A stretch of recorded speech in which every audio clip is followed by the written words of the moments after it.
حضرت عبداللہ بن عمر رضی اللہ تعالیٰ عنہ اپنے دوستوں کے ساتھ کھانا کھانے میں مصروف تھے باہر پہاڑوں میں۔ آج بھی عرب ایسا کرتے ہیں، گھر سے کھانا تیار کیا اور باہر صحراؤں میں پہاڑوں میں لے کر وہاں بیٹھ کے کھانا کھاتے۔ تو کھانا کھا رہے تھے تو ایک چرواہا بکریاں لے کے گزرا، تو آپ کے دل میں اس کے لیے محبت پیدا ہوئی، تو اس کو بلا کے کہا کہ تم بھی ہمارے ساتھ بیٹھ کے 2 لقمے لے لو۔ اس نے معذرت کی۔ آپ نے پھر کہا نہیں، 2 لقمے آپ ہمارے ساتھ لے لیجئے۔ تو اس نے کہا کہ میرا روزہ ہے، میں روزے سے ہوں۔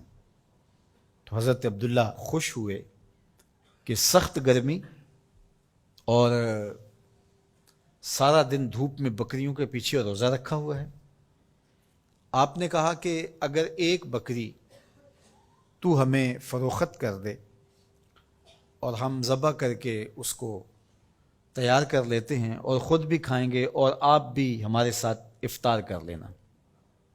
اس نے کہا میں ان بکریوں کا مالک نہیں ہوں، میں چرواہا ہوں، یہ میرے آقا کی بکریاں ہیں اور میں بیچنے کا مجاز نہیں ہوں۔ بہت متاثر ہوئے عبداللہ ابن عمر رضی اللہ تعالیٰ عنہ۔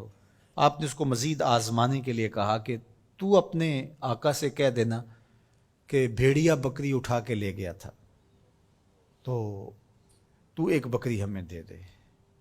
تو اس نے ایسے آسمان کی طرف دیکھا اور کہا اللہ کہاں ہے؟ بس اس کا یہ انداز حضرت عبداللہ بن عمر کو اتنا بھا گیا، اتنا اچھا لگا کہ آپ جب یہ واقعہ سنایا کرتے تھے تو آنکھوں سے آنسو جاری ہو جاتے، اور فرماتے اس نے یوں انگلی کھڑی کی تھی اور آسمان کی طرف دیکھا تھا اور بار بار کہتا تھا اللہ کہاں ہے؟ خیر آپ واپس شہر آئے، اس کے مالک کو تلاش کیا اور کہا کہ اس غلام کو اور بکریوں کو من چاہی قیمت کے ساتھ مجھے فروخت کر دو۔ اس نے بکریاں اور غلام دونوں بیچ دیے۔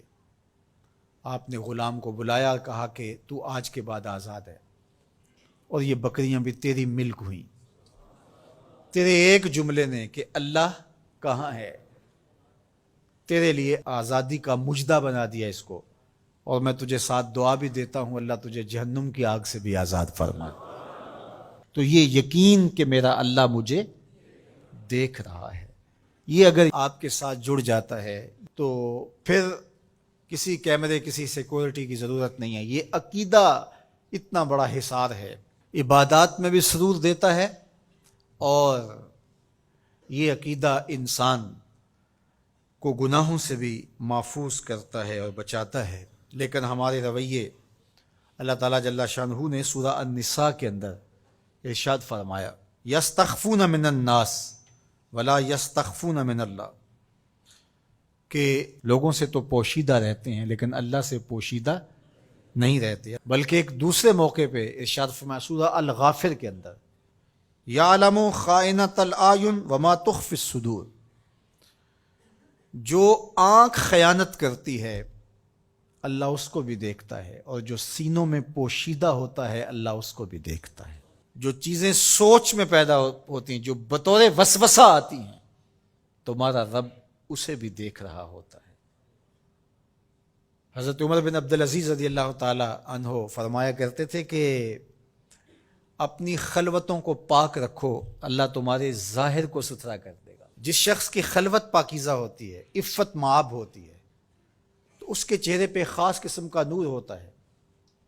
جو راتوں کی تنہائیوں میں اٹھ کے عبادت کرتا ہے اور اللہ کے حضور وہ الہاء زاری کرتا ہے، تو دن چڑھے اس کے چہرے کے اوپر اللہ تعالیٰ ایک خاص نور پیدا کرتا ہے، جس سے لوگوں کو سرور ملتا ہے اور لوگوں کے دل میں اس کے لیے محبت پیدا ہوتی ہے۔ اور جو تنہائیوں میں جرم کرتا ہے، گناہ کرتا ہے، اور لوگوں کی نظر میں کوئی ایسی چیز ہوتی بھی نہیں ہے، تو لوگوں کے دل میں اس کے لیے نفرت پیدا کر دی جاتی ہے، لوگ اس سے دور ہٹنا شروع ہو جاتے ہیں۔